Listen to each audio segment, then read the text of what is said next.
nice walls. Don't forget to hit that like button, share, comment, and subscribe. Let's dive right in.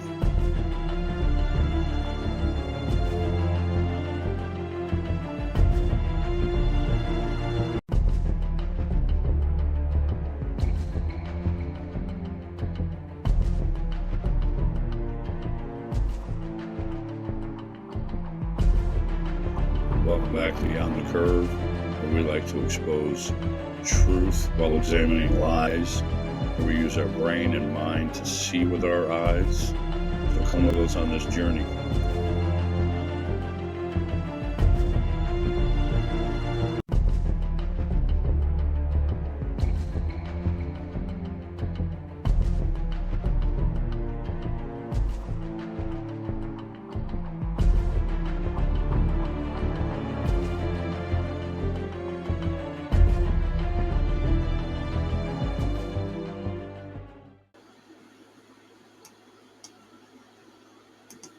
I sat down at the computer to actually turn the computer on. As soon as I pressed the button, boom. So at that particular time, based off what happened, I thought I had triggered a bomb. I was covered from my neck all the way down to my back in debris. My son was completely blown out of his stroller, and some of the floors had collapsed within, and people were trapped in between the floors. And I came out in what is believed to be the entrance or the place of initial impact. While I was coming out of the Pentagon, I didn't see any evidence of metal, airplane seats, luggage, nothing that would give me any indication that it was a plane that had hit the building. I did not have jet fuel over my body. My son didn't have jet fuel over his body. The people that I helped didn't have jet fuel on their body. So again, there was nothing on the inside that would give me any indication that there was a plane. And speaking with everyone, it was conclusive that no one else in the area where I was located had seen any parts of planes or luggage or baggage or anything of that nature. Yes, I believe it's something part of much more sinister. I mean, when you go out of your way to fabricate an official story, when obviously the evidence shows that the official story couldn't possibly be true, then yes, you should be brought to justice. 124. I was just watching Enemy of the State, and I want you to pay attention to the date of the birth of the guy. Enemy of the State was a movie in the 90s with Will Smith. Great movie. You should check it out and watch the truth he's going to give you here. Watch this. Who's this guy? He's been checked the executive NSA files. Let's run a photo ID.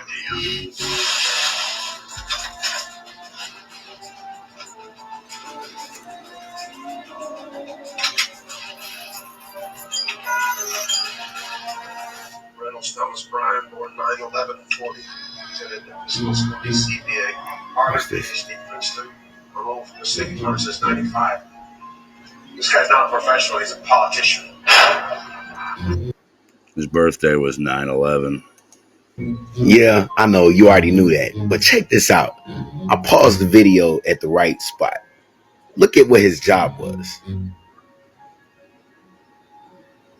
Assistant to the Deputy of Operations, Plans, and Programs. Man, counter-terrorism. Come on, man. They already told you in the movie that was dropped in 1998. But you already knew that. This is late. The Deputy Director of Operations. Oh, man. Outside the Pentagon, CNN's military affairs correspondent Jamie McIntyre. And Jamie, you got very close to where that plane went down. That's right, Judy. A while ago, I walked right up to next to the building. Firefighters were still trying to put out the blaze. The fire, by the way, is still burning in some parts of the Pentagon. And I took a look at the huge gaping hole that's in this sideway, but from my close-up inspection, there's no evidence of a plane having crashed anywhere near the Pentagon. The only site is the actual side of the building that's crashed in, and as I said, the only pieces left that you can see are small enough that you could pick up in your hand. There are no large tail sections, wing sections, a fuselage, nothing like that anywhere around. What happened? It was an explosion. It was in the lobby, and the third explosion, the whole lobby collapsed on us. What was it like? What was it like? Horrible. It's like Horrible. no. The whole building just collapsed inside the lobby. Was that a secondary explosion? Yes, it was. That was the. Yeah, definitely secondary explosion. We was inside waiting to go upstairs, and on the way upstairs, the whole fucking thing blew. And we just collapsed on everybody inside the lobby. Similar to the first tower coming down, secondary. I don't know about the first one, but I know the second one was terrible. Then there was a third one too after that one. Everybody was inside the building waiting to go upstairs, and they just let loose. Everything just let loose inside the building. So what you told me is that there was a plane or whatever hit the building, and then the secondary explosion. It was like 3 explosions after that. We came in after the fire. We came when the fire was going on already. We was in the staging area inside the building, waiting to go upstairs. And they exploded. The whole lobby collapsed on the lobby inside. And it's just mayhem after that. Just man, everybody tried to make their way out. Trying to help all the brothers get out. A lot of people trapped inside. People don't understand. There may be more. Any one of these fucking buildings can blow up. This ain't done yet. We made it outside. We made it about a block. We made it at least 2 blocks, and we started running. Floor by floor, instead of popping out. It was if it had detonated. Yeah, detonated. It was as if they had detonators floor by floor started blowing up. Yeah. Take down a building. Boom, boom, boom, boom, boom, boom. All the way down. I was watching it and running. Just ran up West. And then you just sort of this cloud of shit chasing you down. Couldn't outrun it. Couldn't outrun it. I jumped behind a battalion car. I hit under the car. On September 11th, there was worldwide live television coverage, and the coverage continued throughout the day. The interesting thing is that at 10 p.m. London time, which is 5 p.m. Eastern Standard Time, they reported that the Salomon Brothers building, Building 7, had collapsed. The only problem is Building 7 didn't collapse until 5:20 p.m. New York time. Now, more on the latest building collapse in New York. You might have heard a few moments ago, I was talking about the Salomon Brothers building collapsing. And indeed it has. Apparently that's only a few hundred yards away from where the World Trade Center towers were. And it Actually, it's about 2 football fields away. seems that this was not a result of a new attack. It was because the building had been weakened during this morning's attacks. We'll probably... Just that building was weakened? No other buildings? Just World Trade 7, Tower 7? Find out more now about that from our correspondent, Jane Stanley. Jane, what more can you tell us about the Salomon Brothers building and its collapse? Well, only really what you already know. Details are very, very sketchy. There's almost a sense down. You think they would have put somebody here that knew New York City a little better because the tower's right behind her head. It hasn't fallen yet, but she's saying that it has. It doesn't fall for another 20 minutes. Town in New York behind me, down by the World Trade Centers, of just an area completely closed off as the rescue workers try to do their job. As you can see behind me, the Trade Center... Building 7 is clearly visible right behind the reporter. It wasn't until 5:20 Eastern Time that it came down. I'm an architect of 20 years, a member of the American Institute of Architects, and have been studying steel-frame, fireproof buildings for about that long. We ask that for clarification because as we get into this, we want people to make sure that you're not just somebody with a wacky idea. Right. Okay, you come with some science to you.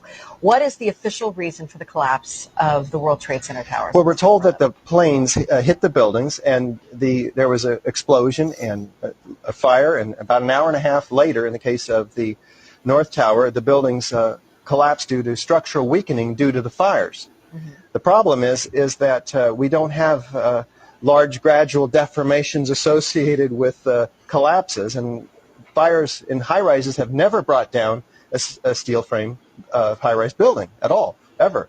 And what we have, unfortunately, is the evidence in the Twin Towers and the third skyscraper to collapse that day, which most people don't know anything about it. We have the evidence of the 10 key features of controlled demolition.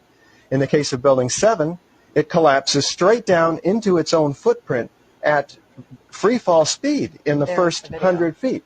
It's dropping, as you can see, symmetrically, smoothly, at free fall speed in the first 100 feet, 2.5 seconds. This is uncanny. There's 40,000 tons of structural steel designed to resist this collapse. Is it, what, a 47-story building? Yeah, it's just called Building 7, right a football field away from the Twin Towers. Mm-hmm.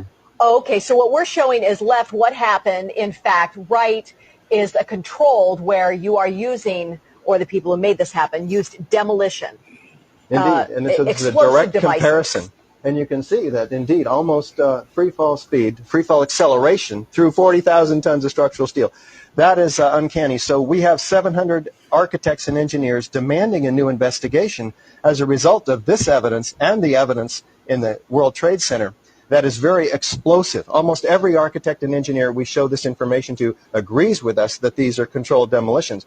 If we can get them to look at the information, because obviously the implications of a controlled demolition are dark for our country, because that means Controlled demolitions, people. Building 7 went down, was never struck by anything. that means somebody besides Al Qaeda was involved, because these have to be easily 3 of the most highly secure buildings outside the Pentagon. Let's look at 9/11. Before 2000, 1993. So those towers were built with asbestos. Have you heard of asbestos? Mm-hmm. I think everybody's heard of asbestos, right? Asbestos, if it's, you know what? If this building... I think it's pronounced asbestos, but yeah. Had asbestos in it, you know what would have to happen? You'd have to get out. You wouldn't be able to be. They can't build buildings with asbestos, right? Well, by the 90s, it became clear that the asbestos in the trade towers, the Twin Towers, was killing people because they were getting cancers. Of course, all the businesses and the moneyed interest in those buildings did their best to hide it, as they do. But eventually, some suits had come through, and it became clear that the precedent had been set. These buildings had asbestos. The asbestos was getting into the lungs of people. They were developing cancers directly related to the asbestos in the buildings. That was a known fact. Now, the Port Authority of New York, which is Jew-controlled, Manhattan is controlled by the Jews. I'm sorry, all the big real estate, pretty much. Oh, yeah, that's anti-Semitic. Oh, it's true, though. Wait, are you allowed to say true anti-Semitic? Oh, for fuck's sake. So, the Port Authority, who owned the Twin Towers, wanted to get out from it. They wanted to sell it, but nobody would buy it.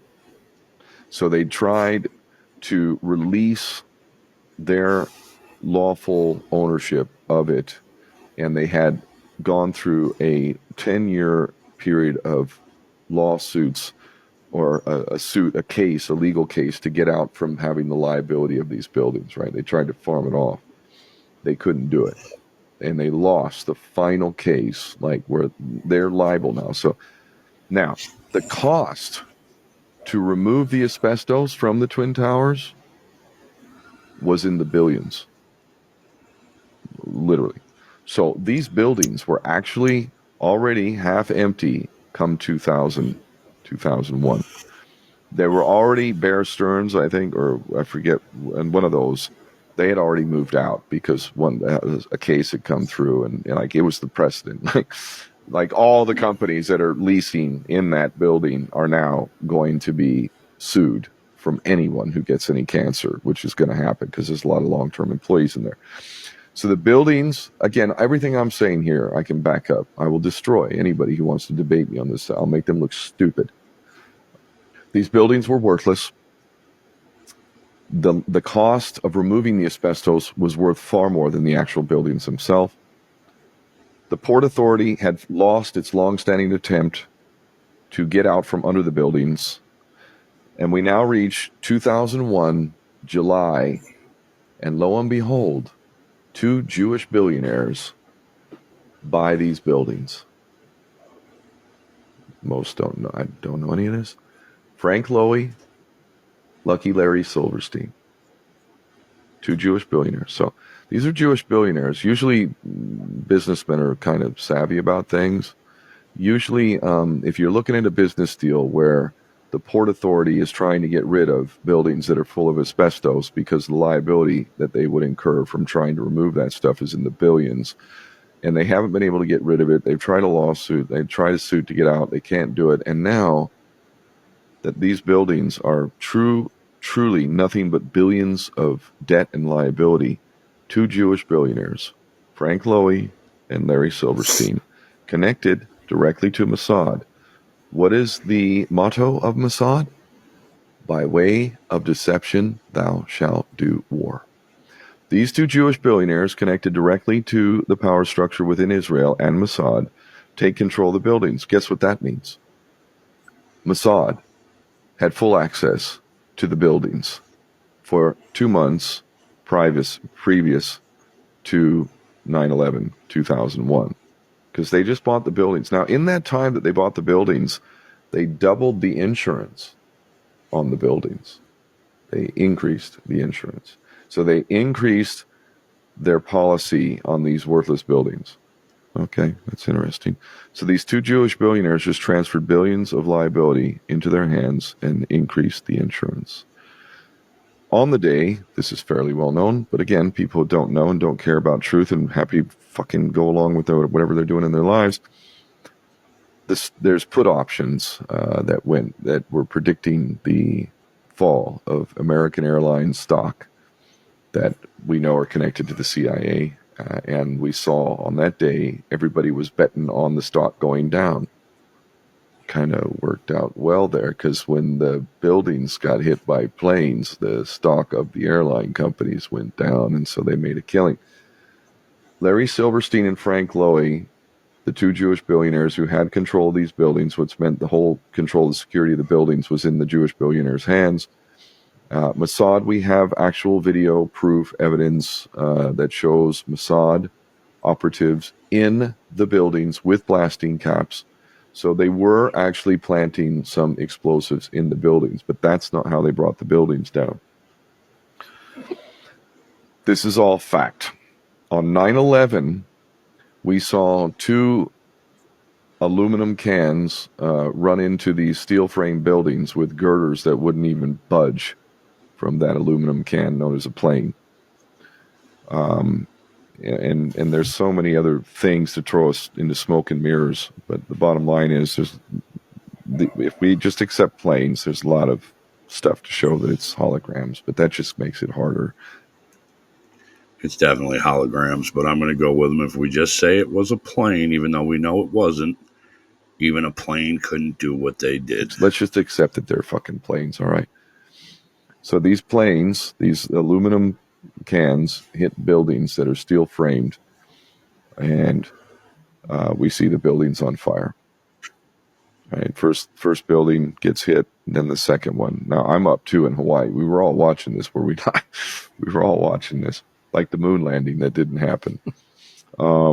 In fact, when I was being born, they were watching it. I swear to God, my mom was in labor 17 hours. They were watching the fake moon landing while I was being born in the fucking delivery room.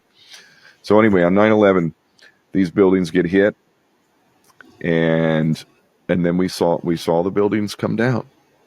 We saw the buildings come down. Now, first off, I know Richard Gage, the head of architects and engineers for 9/11 Truth. I also was friends with a dear, lovely man, the chief fire investigator, Rudy Dent, who lost 444 of his brothers. I know both of these men. I have a beautiful relationship with Richard Gage, architects and engineers for 9/11 Truth. They all came out and said there was no way that an aluminum can with jet fuel is going to burn the support beams and bring those buildings down. That is not engineering possible at all, period. Rudy Dent, the chief fire investigator who reported on famously, he paid as well. He died from all the smoke that they inhaled. That's toxic asbestos and all sorts of shit they inhaled. On 9/11, when that happened, when I was watching it, I realized, like, fuck me, man. I have to get out of Dodge. And I told my mom, within a day or two. I said, Mom, I can't stay here. I knew I couldn't keep my mouth shut. I knew it was some sort of false flag. And I was right. And within a year, I was on CNN live. There's footage. You can watch my CNN interview. I said live on CNN because it was live. On the Hard Talk interview that I did in 2003, I didn't say it because that's recorded like this. But on a live interview, now I can say it. I said that the United States government was either directly involved or complicit with 9/11. I don't know of anybody who said that. Nobody. If you can find anybody who said it on international news media before me, I'll be shocked. Is it debatable whether two Jewish billionaires bought these worthless asbestos-laden buildings that transferred billions in debt to them or liability to them? That's not debatable. That is not debatable. That's not a very good business decision, but boy, they did get real lucky, didn't they? And guess who they blamed it on? Who'd they blame 9/11? 19 dudes with fucking box cutters who hijacked planes that brought down three buildings with two planes. They say debris from one of the towers hit a corner of the building 7, and that's what brought it down into its own footprint. This is a fucking joke. I've said this is the litmus test. Not only that it's an inside job, you idiots, but that it was an inside job based on the very, very well-declared principle of by way of deception thou shalt do war, Mossad. Who makes money from war? I said it earlier. The bankers. Who are the bankers? Jews. Who is Mossad? Jews. Who's fucking exterminating my people in Gaza right now? The Jewish state of Israel. Who considers us to be Goyim? The Jews. And the good ones, God bless them. Ilian Pape, the ethnic cleansing of Palestine. God bless you, Ilian. Stanley Kubrick, a Jew. I love him. I do. The only people arrested on the day were Israelis. The dancing Israelis. You ever hear of them? No. Yeah. So there was a woman. Everybody's watching, obviously. You know, if you're living in proximity and you can see the. Well, I think we got the gist of this. Let's move on. Be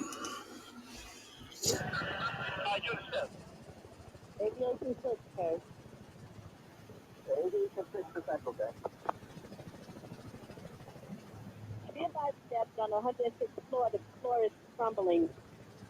People are trapped at that location. Got it, Central.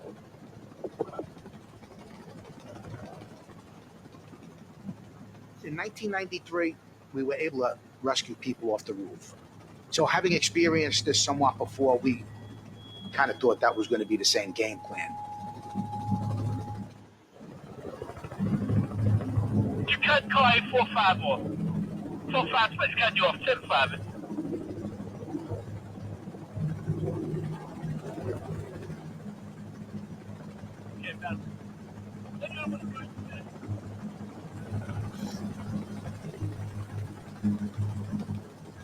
But as we're approaching, you could start to see the size and scope of this. Hey, you understand my? You understand my what? We'll get Say what Central Harbor Base, okay? Let's listen to a clip from Larry Silverstein. He was the lease owner of the World Trade Center as he gave an interview on PBS. I remember getting a call from the fire department commander telling me that they were not sure they were going to be able to contain the fire. And I said, you know, we've had such terrible loss of life. Maybe the smartest thing to do is pull it. And they made that decision to pull, and then we watched the building collapse. Now, we've just heard Larry Silverstein making the admission that when it came to Building 7, the decision was made to pull it, a term that is used by demolition experts in bringing a building down. But what was America and the rest of the world told as to why Building 7 came down? About an hour ago, World Trade Center building number 7 collapsed, a 42-story building, weakened by the devastation that had occurred earlier today. It's a 47-story building. They don't even know their facts. I'm going to pause so you can read it.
plane actually impacted the building.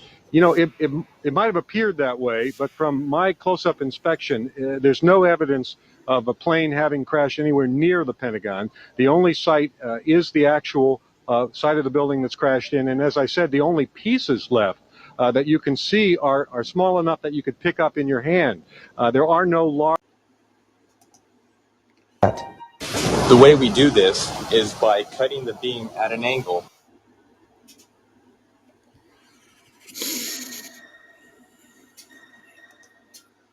Look at that angle right there, just like he showed you in the frame before that.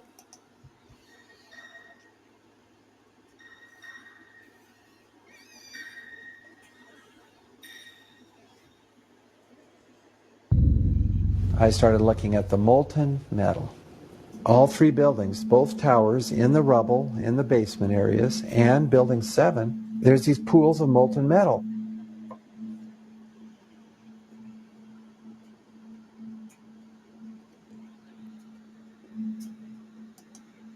Says for well over 6 weeks after the collapse, hot spots of over 2,000 degrees Fahrenheit were documented in the debris. This is 500 degrees Fahrenheit, hotter than fuel even burns. You'd get down below and you'd see molten steel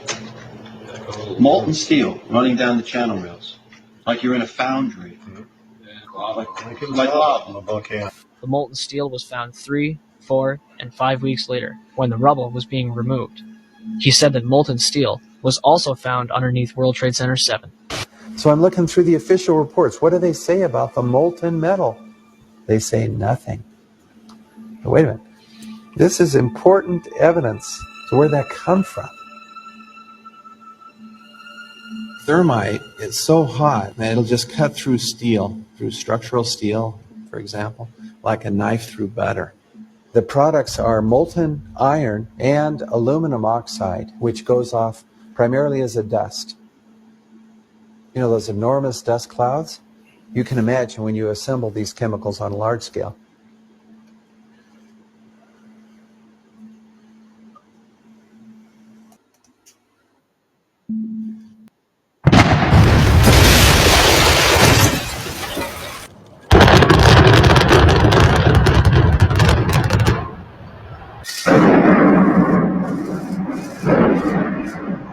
All controlled demolitions.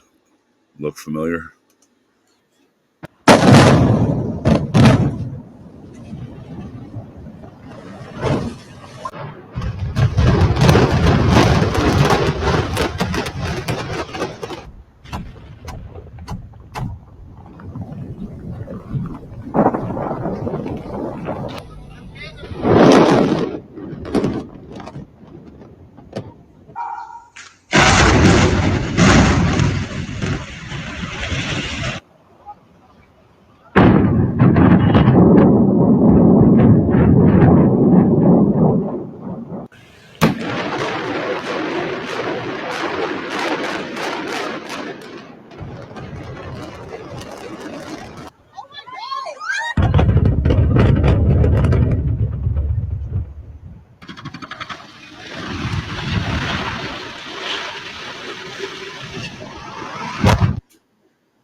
The only way a building can free fall into its own footprint is through explosives with controlled demolitions, people. Hi, my name is Barry Jennings. I'm 52 years old. I've worked for 33 years at one location. Basically, I said I'm married, father of 4. That's it. Why don't you tell people your experience from the very beginning of the day on September 11th, 2001? All right, it was, as I told you guys before, it's very funny. I was on my way to work, and Traffic was excellent. I received a call that a small Cessna had hit the World Trade Center. And I was asked to go and man the Office of Emergency Management at the World Trade Center 7 on the 23rd floor. As I arrived there were police all in the lobby. They showed me the way to the elevator. We got up to the 23rd floor. Me and Mr. Hess, who I didn't know was Mr. Hess at the time, we got to the 23rd floor. We couldn't get in. We had to go back down. Then security and police took us to the freight elevators where they took us back up, and we did get in. Upon arriving into the OEM EOC, we noticed that everybody was gone. I saw coffee that was on the desk. Still, the smoke was still coming off the coffee. I saw half-eaten sandwiches, and only me, Mr. Hess, was up there. After I called several individuals, one individual told me that to leave and leave right away. Mr. Hess came running back in and said, "We're the only ones up here. We got to get out of here." He found the stairwell. So we subsequently went to the stairwell and we're going down the stairs. When we reached the 8th or the 6th floor, the landing that we were standing on gave way. There was an explosion and the landing gave way. And I was left there hanging. I had to climb back up, and now I had to walk back up to the 8th floor. After getting to the 8th floor, everything was dark. It was dark and it was very, very hot. Very hot. I asked Mr. Hess to test the phones as I took a fire extinguisher and broke out the windows. Once I broke out the windows, I could see outside below me. I saw police cars on fire, buses on fire. I looked one way, the building was there. I looked the other way, it was gone. I was trapped in there for several hours. I was trapped in there when both buildings came down. The firefighters came. They came to the window, and because I was going to come out on the fire hose. I didn't want to stay there any longer. It was too hot. I was going to come out on the fire hose. They came to the window. They started yelling, "Do not do that. It won't hold you." And then they ran away. See, I didn't know what was going on. That's when the first tower fell. When they started running, the first tower was coming down. I had no way of knowing that. Then I saw them come back. Now I saw them come back with more concern on their faces. And then they ran away again. The second tower fell. So as they turned and ran the second time, the guy said, "Don't worry, we'll be back for you." And they did come back. This time they came back with 10 firefighters. And they kept asking, "Where are you? We don't know where you are." I said, "I'm on the north side of the building," because when I was on the stairs, I saw north side. Excuse me. All this time, I'm hearing all type of explosions. All this time, I'm hearing explosions. And I'm thinking that maybe it's the buses around me that were on fire, the cars are on fire. I don't see no, but I'm still hearing these explosions. When they finally got to us and they took us down to what they called the lobby, because I asked them, I said, when we got down there, I said, "Where are we?" He said, "This was the lobby." And I said, "You got to be kidding me." It was total ruins. Total ruins. Now keep in mind, when I came in there, the lobby had nice escalators. It was a huge lobby. And for me to see what I saw was unbelievable. And the firefighter that took us down kept saying, "Do not look down." And I kept saying, "Why?" He said, "Do not look down." And we were stepping over people. And you can feel when you're stepping over people. They took us out through a hole I don't know who made this hole in this wall. That's how they got us out. They took us out through a hole, through the wall, to safety. As they were taking me out, one firefighter had fallen. I believe he was having a heart attack. But before that, this big giant police officer came to me. And he says, "You have to run." I said, "I can't run. My knees are swollen." He said, "You're going to have to get on your knees and crawl in." He said, "Because we have reports of more explosions." And that's when I started crawling. And I saw this guy fall behind me. And his comrades came to his aid. They dragged him to safety. I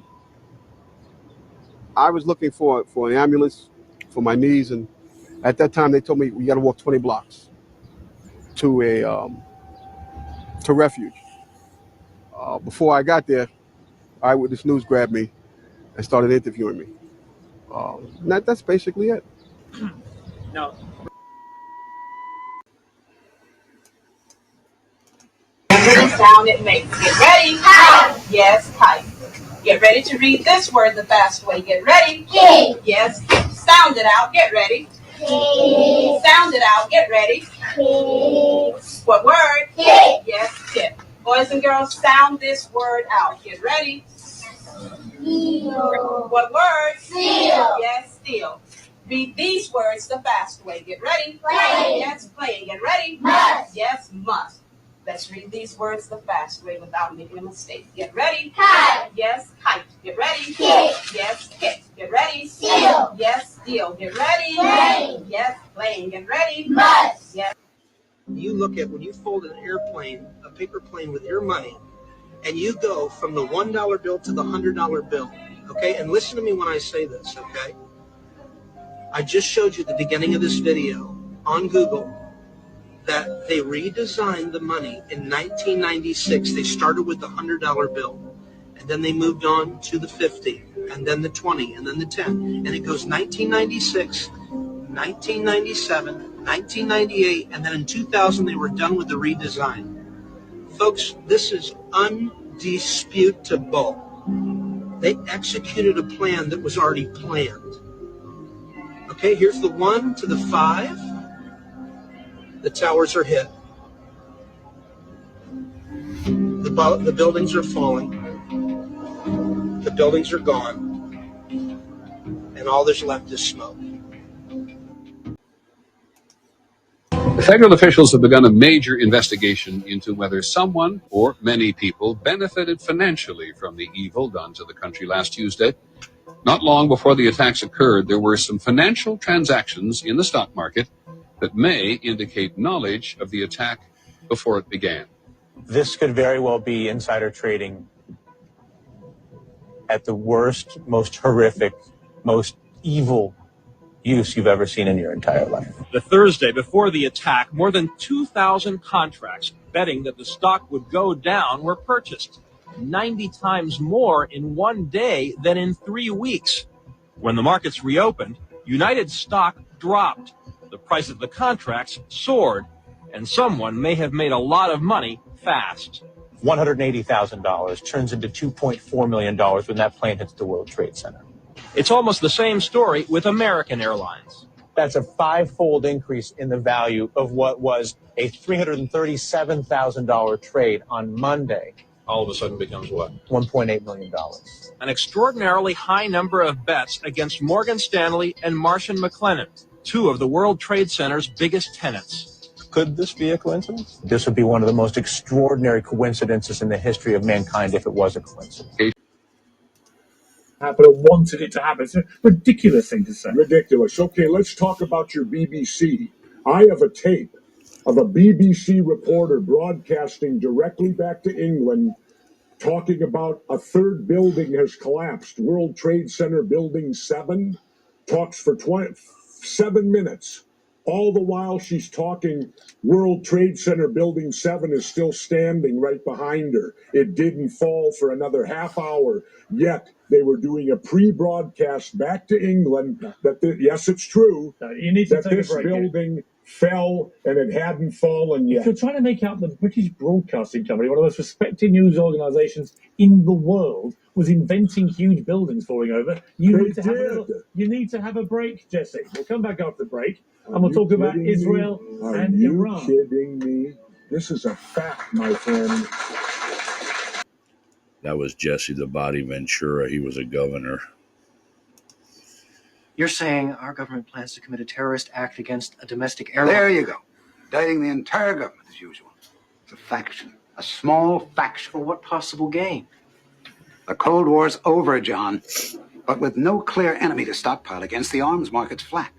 But bring down a fully loaded 727 into the middle of New York City, and you'll find a dozen tin pot dictators all over the world just clamoring to take responsibility and begging to be smart-bombed.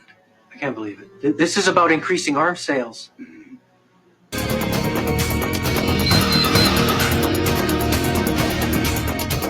Myers, your flight's gonna make an unscheduled stop. In exactly 22 minutes. Corner of Liberty and Washington. Lower Manhattan. World Trade Center. I'm going to crash the plane into the World Trade Center.